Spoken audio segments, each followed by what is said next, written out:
A day in my life. Tara, samahan nyo nga pala kami ngayong araw na to guys.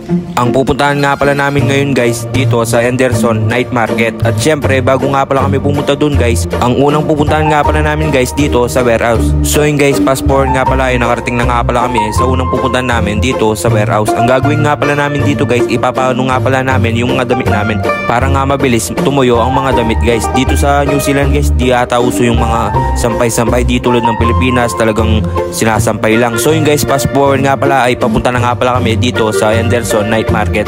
So yun guys, di naman nga pala kalayo to guys, mga 10 minutes lang or 5 minutes. So yun guys, nandito na nga pala kami sa parkingan. Kung magpa-parking nga pala kami sa kabila, baka medyo puno na nga pala doon, kaya dito na lang kami nagparking para safe naman yung sasakyan namin.